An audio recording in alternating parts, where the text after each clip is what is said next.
Qui nous amène à parler de politique étrangère, hein. Même quand les jours étaient comptés de Donald Trump à la Maison-Blanche, il a continué quand même à faire des annonces pour le moins très graves, comme le dernier mandat ou entre le déménagement. Alors, je rappelle ce qu'il avait fait de l'ambassade américaine à Jérusalem pendant son mandat, le retrait de l'accord sur le nucléaire iranien, et puis la reconnaissance de la prétendue souveraineté du Maroc sur le Sahara occidental. C'était une de ses dernières sorties. Aujourd'hui, est-ce qu'on pense qu'avec l'arrivée de Joe Biden, est-ce qu'il y a réellement, est-ce qu'on peut s'attendre à un espoir, est-ce qu'il revienne sur ce qui a été fait par Donald Trump? On assiste quand même à une situation inédite où il a été complètement discrédité, même si on sait que la politique américaine reste inchangée généralement. Est-ce qu'on peut s'attendre à un tournant? Je pense que personnellement, j'ai eu à le dire ici, dans ce studio et ailleurs, que habituellement, il n'y a pas de grande différence, il y a une continuité dans la politique étrangère américaine, qu'il s'agisse d'un président républicain ou démocrate. Les décisions qui ont été prises par le président Trump, il les a fait par Twitter, et souvent des décisions irréfléchies, des décisions qui ont impliqué le président Trump et l'exécutif, mais ce n'est pas toutes les institutions américaines.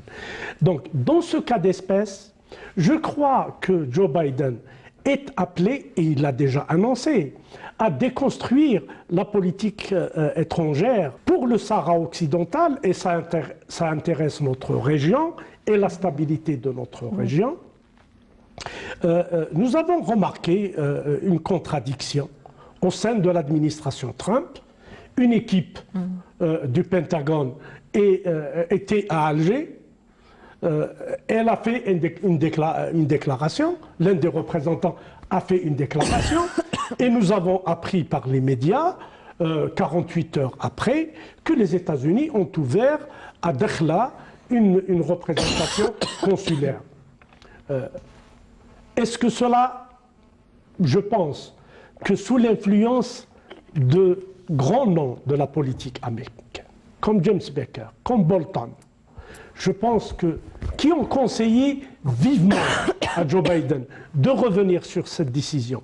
Je pense que les semaines et les mois à venir peuvent apporter des changements. Mais il s'agit quand même de quand on voit l'agitation du Makhzen des États-Unis, mais quand on voit l'agitation du Makhzen, madame, je pense qu'ils sont en train de sentir que le vent risque de tourner. Un dernier mot, si vous me permettez. Le lobbying qui est exercé par les puissances étrangères aux États-Unis par le biais de bureaux de lobbying connus et reconnus auprès des sénateurs, essentiellement, et auprès de la Maison-Blanche. Je pense que nous, avec notre sens moral, on peut donner un nom à ce lobbying. C'est de la corruption. On corrompt des gens pour incliner leurs décisions en faveur d'un pays, je parle du lobbying au niveau international, au profit d'un pays ou d'un autre. Ce n'est rien d'autre que cela. Donc là, s'il y a moralisation, et si Joe Biden veut se lancer dans la moralisation, il a un chantier important. Très bien. Mais M. Zitouni, vous pensez qu'il peut y avoir un changement de ton sur cette question? Changement de ton, oui, mais il y aura rien qui... Oui, de forme, oui, mais il n'y aura rien qui changera.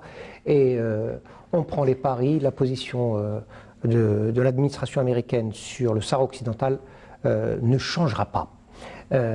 En réalité, cette décision n'est pas la décision de Donald Trump, contrairement à ce qu'on veut nous faire croire. C'est une décision mûrement réfléchie de l'administration, l'État profond américain, pour des raisons pour des considérations d'équilibre entre guillemets régional au Maghreb, divisé pour régner, telle est la politique du système néo-impérial, et c'est ce qui est en train de se réaliser.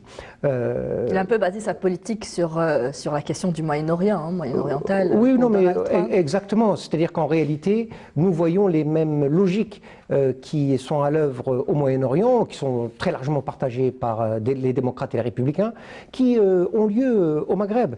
Je ne vois pas comment la position de l'administration américaine changera, d'autant qu'on a bien entendu, lors de la visite de la délégation américaine à Alger, qu'ils soutiennent le plan d'autonomie marocain.